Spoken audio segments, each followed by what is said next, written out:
Au CDI, Gary confirme à Solal son impression de la veille, il n'est plus si sûr de lui concernant ses sentiments pour Zoé.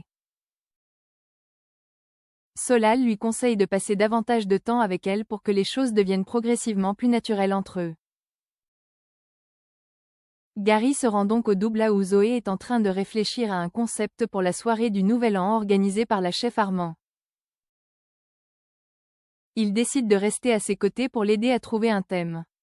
Face à Clotilde, il propose celui des années 80. Cette dernière le valide. Pendant qu'ils travaillent ensemble, Zoé remarque que Gary lui fait un check à l'épaule au lieu de l'embrasser. Elle l'interroge à ce sujet, mais il prétend qu'il n'y a pas de malaise et qu'il veut simplement rester concentré. Zoé rétorque qu'elle préfère travailler seule. Un peu plus tard, Solal retrouve Zoé au Doubla. Elle sollicite son aide pour composer une playlist années 80 car elle n'y connaît rien. Solal accepte volontiers, puis continue de lui prêter main forte pour imaginer des recettes de cocktails. Le temps d'une pause déjeuner, Zoé rentre chez elle. Stéphane l'informe que Gary est venu lui déposer à manger. Il avoue à sa fille que les voir ensemble est encore un peu étrange pour lui. Zoé déclare qu'elle a également l'impression que les choses étaient plus simples quand ils étaient amis. Mais elle est certaine que Gary tient à elle.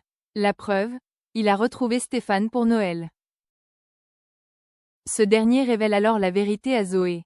La jeune fille retourne directement au Doubla où se trouvent Gary et Solal. Elle les confronte au sujet de leurs mensonges, terriblement blessés. Gary lui explique qu'il n'avait pas d'idée de cadeau pour Noël. Peinée, Zoé quitte les lieux. Après quoi, Solal finit par la retrouver dans la serre. Il s'excuse de lui avoir menti, soulignant qu'il était plus simple de faire croire que Gary ait eu l'idée de faire venir Stéphane pour le réveillon. Quand Zoé lui demande pourquoi, Solal l'embrasse. Elle lui rend son baiser avant de reculer d'un air confus.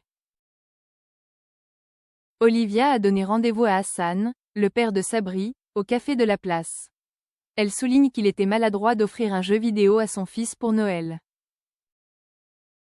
Hassan affirme que ce n'était pas un moyen de lui mettre la pression. Souhaitant réellement le bonheur de Sabri, Hassan aimerait le voir mais ce dernier ne veut plus lui parler.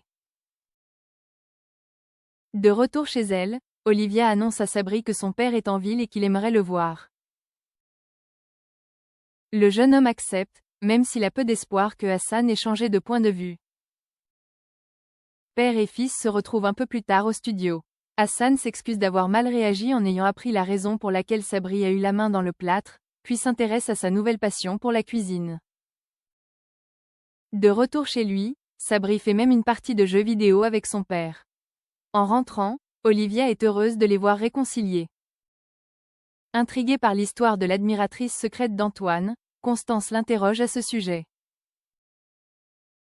Le directeur adjoint est persuadé qu'Angèle lui a offert une écharpe de manière anonyme comme une façon de le draguer. Constance lui conseille de foncer. Antoine convoque donc Angèle un peu plus tard et se rend compte du malentendu lorsque cette dernière déclare qu'elle ne lui a rien offert. Il retrouve Constance à l'extérieur pour lui en parler, confiant son humiliation. Au même moment, Tom l'interpelle pour lui expliquer que l'écharpe lui était destinée. Antoine la lui remet.